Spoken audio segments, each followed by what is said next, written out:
اگر منصوص من اللہ ہیں تو امام علی ہیں، ورنہ جنہیں تم نے بنایا ہے وہ منصوص من اللہ نہیں ہے۔ آپ دیکھیں یہ امام ہم جسے مانتے ہیں اسے سب مانتے ہیں، یہ جو ہے امام کے وجود کی برکت ہے کہ آج دنیا باقی ہے، زمانہ قائم ہے قائم کے وجود سے، غیبت میں بسال و ہجر کیف اور کیف نظارہ قائم ہے، ہم خوش ہیں کہ وہ ہیں پیش نظر، وہ خوش ہیں کہ پردہ قائم ہے، حجت سے یہ دنیا باقی ہے، قائم سے زمانہ قائم ہے، قیمت ہے انگوٹھی کی جب تک خاتم کا نگینہ قائم ہے، تسبیح ہے فاطمہ زہرا کا وہ آخری دانہ قائم ہے، جس پاک وسیلے سے اپنا اللہ سے رشتہ قائم ہے، ہاں ان کو مبارک ہو پردہ، ہم اہل نظر کو کیا پرواہ، جب جس سے چاہا مل بھی لیے پھر پردے کا پردہ قائم ہے، ان کو جو عریضہ لکھا تھا محشر میں وہ اپنے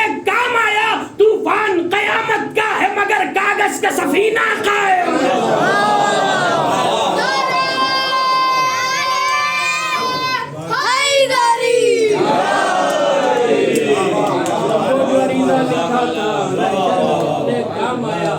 طوفان قیامت کا ہے مگر کاغذ کا سفینہ قائم ہے۔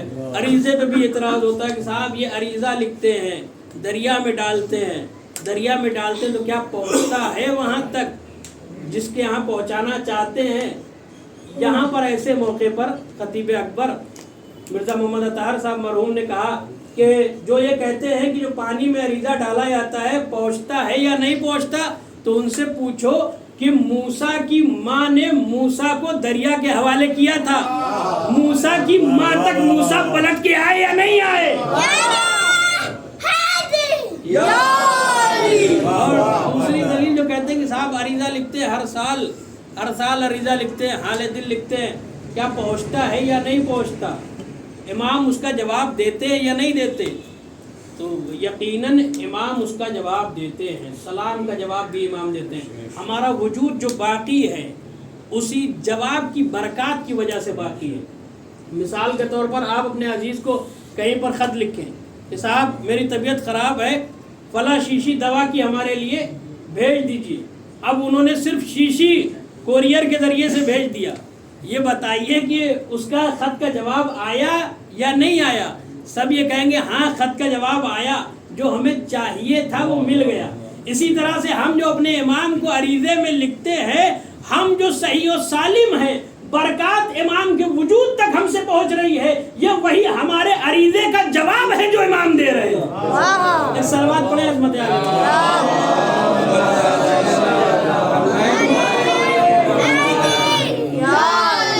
امام اسی عریضے کا جواب دے رہے ہیں۔ اب دیکھیں پرسوں کی جو تاریخ آنے والی ہے، شب پیغمبر حضرت جناب علی اکبر کی ولادت کی تاریخ ہے۔ دیکھیں جناب علی اکبر کون، آخری بات، جناب علی اکبر کون؟ جو نبی سے مشابہ تھے، جناب علی اکبر جس کے لیے امام حسین نے فرمایا کہ مالک گواہ رہنا، میں اس کے درمیان قوم ظالمین کے درمیان اسے بھیج رہا ہوں، خلقن و خلقن و منطقن لرسولک اشبہ الناس، جو تیرے نبی سے مشابہ ہے، اشبہ الناس خلقن و خلقن و منطقن برسولک، جو تیرے رسول سے مشابہ ہے، خلقت میں بھی، اخلاق میں بھی، گفتار میں بھی، رفتار میں بھی۔ جناب علی اکبر کی منزلت کو آپ سمجھیں کہ نبی سے مشابہ ہے۔ کون کہہ رہا؟ کوئی خطیب نہیں کہہ رہا ہے، کوئی ذاکر نہیں کہہ رہا ہے، امام کہہ رہے ہیں۔ وہ امام کہ جن کی زبان لسان اللہ ہے، جو منصوص من اللہ ہیں، وہ یہ کہہ رہے ہیں کہ اکبر نبی سے مشابہ، خلقت میں بھی، اخلاق میں بھی، رفتار میں بھی، گفتار میں بھی۔ اب اگر جناب علی اکبر کو سمجھنا ہے تو پہلے رسول کو سمجھنا ہوگا کہ رسول کی خلقت کیسی ہے، رسول کیسے خلق ہوئے۔ رسول اللہ کی خلقت نوری ہے، لہذا جناب علی اکبر بھی خلقت میں نبی کے جیسے، اور اخلاق میں نبی کے جیسے، رفتار میں نبی کے جیسے، چہرہ نبی کے جیسا تھا جناب علی اکبر کا۔ جناب علی اکبر کتنے خوبصورت تھے کہ جب یوسف علیہ السلام سے زلیخا کی ملاقات ہوئی اور زلیخا یوسف کو بہت چاہتی تھی، اور آپ دیکھیں جناب یوسف کا حسن مشہور ہے کہ جناب یوسف بہت زیادہ خوبصورت تھے، مگر آپ دیکھیں جیسے ہی زلیخا کی ملاقات ہوئی جناب یوسف سے، جناب یوسف نے کہا زلیخا یہ تمہارا عالم کیا ہو گیا، تم ضعیف کیسے ہو گئی؟ تو زلیخا نے کہا کہ یا نبی اللہ اے یوسف میں تمہاری محبت میں ضعیف ہو گئی، تمہیں اتنا چاہتی ہوں کہ تمہاری محبت میں ہر گلی ہر کوچے میں تمہارا ہی نام لیتی رہی اور میں ضعیف ہو گئی۔ جناب یوسف نے کہا کہ زلیخا تم نے ہمارا حسن دیکھا ہے، جناب علی اکبر کون ہے، تم نے ہمارا حسن دیکھا ہے تو تمہارا یہ عالم ہو گیا، اگر تم محمد کو دیکھ لیتی تو تمہارا کیا عالم ہوتا۔ جیسے ہی جناب یوسف نے لفظ محمد اپنی زبان سے جاری فرمایا ہے، جناب زلیخا کے دل میں نبی کے لیے محبت کی ایک کرن پھوٹی۔ جیسے ہی نبی کے لیے محبت کی ایک کرن پھوٹی، اللہ نے کہا کہ یوسف زلیخا کی جوانی پلٹا دو۔ توجہ کیجئے گا، کہا زلیخا کی جوانی پلٹا دو۔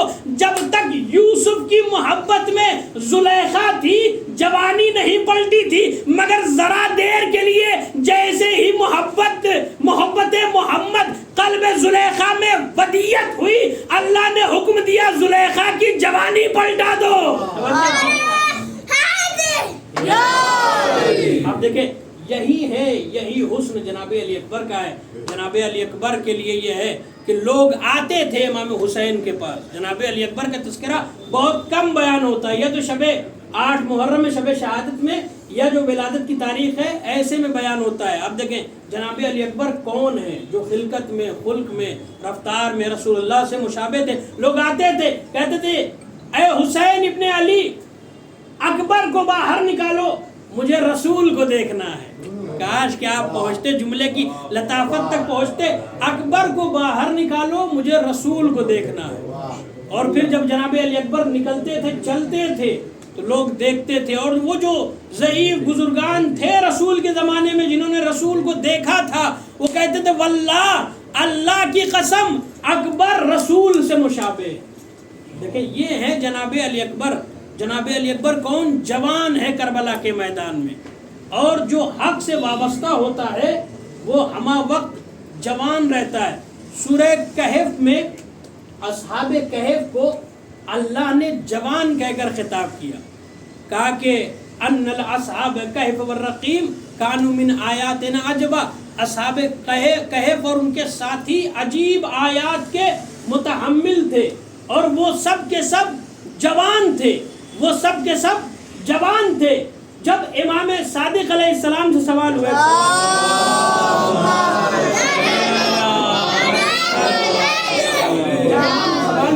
کہ مولا یہ بتائیے کہ جو اصحاب کہف تھے کیا سب کے سب جوان تھے؟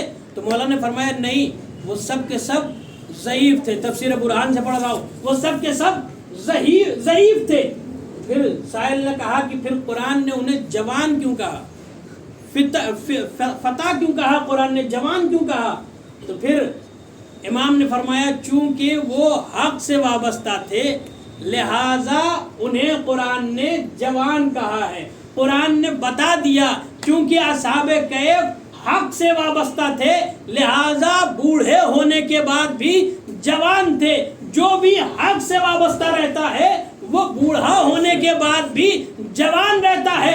اب سمجھ میں آیا نبی نے حسنین کے لیے کیوں کہا الحسن والحسین سیدہ شباب اہل الجنہ۔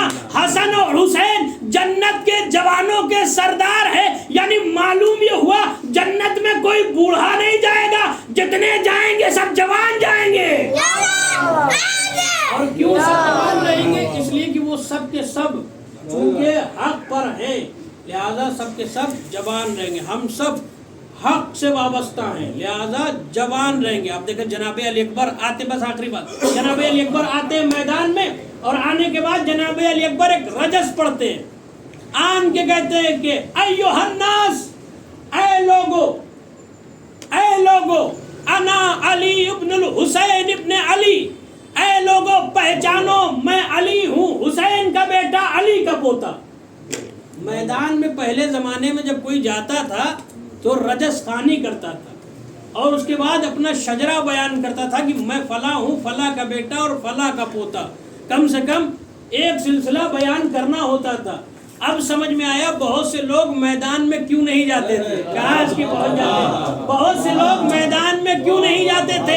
اگر میدان میں چلے جاتے تو انہیں رجس پڑھنا پڑتا، عرب کا دستور تھا۔ مولا علی کا رجس آپ سنتے رہتے، مولا علی نے فرمایا جیسے ہی مرحب نے آ کر کہا انا الذی سمتنی امی مرحبا، میری ماں نے میرا نام مرحب رکھا ہے، مولا علی نے آگے بڑھ کر کہا فخریہ انداز میں جھوم کے کہتے ہیں انا الذی سمتنی امی حیدرہ، اے مرحب فخر نہ کر، میری ماں نے بھی میرا نام حیدر رکھا ہے،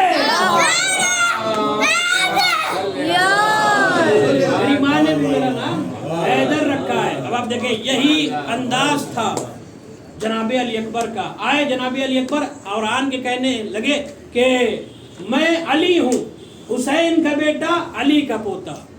لفظوں کی سنجش آپ دیکھیں کتنا احتیاط جناب علی اکبر نے کیا ہے۔ کیوں نہ کریں؟ اس لیے کہ یہ علی کے پوتے ہیں، جس کے کلمات نہج البلاغہ بن جائیں اس کے خون کی تاثیر کیا ہوگی۔ وہ جناب علی اکبر کا پورا رجس ہے جو انشاءاللہ کبھی اور بیان کروں گا۔ جناب علی اکبر آن کے کہتے ہیں اے لوگو ایھا الناس انا علی ابن الحسین ابن علی، میں علی ہوں، حسین کا بیٹا، علی کا پوتا۔ احتیاط دیکھیں، پہلے اپنا نام لیا، علی کہا، بیچ میں امام حسین کا نام لیا، آخر میں اپنے دادا علی کا نام لیا، یعنی شروع میں علی، آخر میں علی، بیچ میں حسین۔ میں کہوں گا توجہ کیجیے گا، جملہ پہنچ جائے مجلس یہیں پر ختم ہو جائے گی، پوری مجلس ایک طرف، یہ جملہ ایک طرف۔ میں کہوں گا مولا علی اکبر آپ نے اتنا احتیاط کیوں کیا؟ شروع میں علی کو رکھا، بیچ میں حسین کو رکھا، آخر میں علی کو رکھا، احتیاط کر کے بتانا کیا چاہتے ہیں؟ عجب نہیں مولا علی اکبر آواز دے، میں شامیوں کو، ملائن کو، بدبختوں کو بتانا یہ چاہتا ہوں، دیکھو میرے بابا حسین کو تنہا نہ سمجھنا، ان کے آگے بھی علی ہے، پیچھے بھی علی ہے۔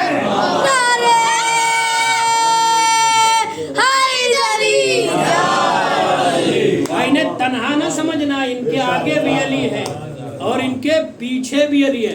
اب جو مولا علی کے پوتے نے جناب علی اکبر نے حملہ کیا، اس کے بعد مولا علی اکبر فرماتے ہیں میں تمہارے اوپر اس وقت تک حملہ کروں گا تلواروں سے جب تک تمہیں خیبر کی ضرب یاد نہ آ جائے، اور نیزوں سے میں اس وقت تک حملہ کروں گا جب تک نیزے کی نوک ٹیڑھی نہ ہو جائے، اس وقت تک میں حملہ کرتا رہوں گا۔ اس کے بعد جب مولا علی اکبر نے پہلا حملہ کیا ہے، 700 سے زیادہ ملائن کا سر فضا میں بلند ہونے لگا اور اجسام زمین پر کٹ کٹ کے گرنے لگے۔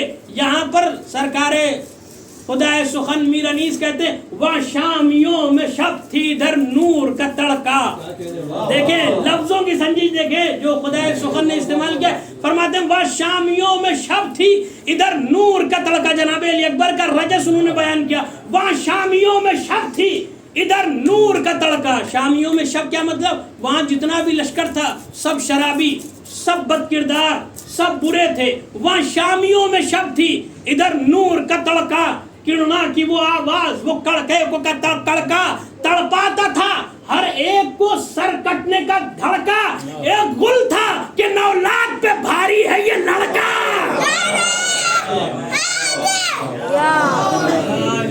ایک گل تھا کہ 9 لاکھ پہ بھاری ہے یہ لڑکا، وہاں شامیوں میں شب تھی ادھر نور کا تڑکا، کرنا کی وہ آواز، وہ کڑکے کو کڑکا تڑپاتا تھا ہر ایک کو سر کٹنے کا دھڑکا۔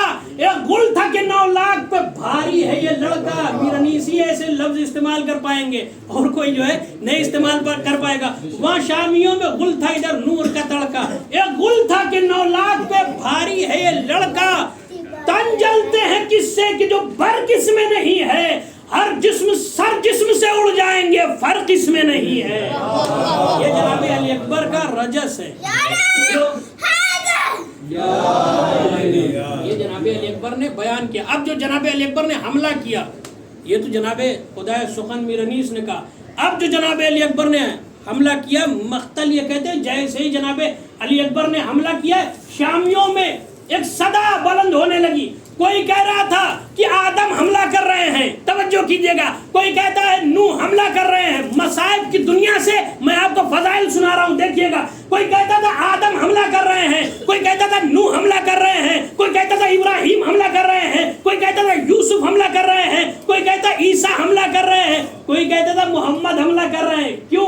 اس لیے کہ اکبر وہ ذات ہے کہ جس کے جسم میں ایک ہی وقت میں دو ذات ودیت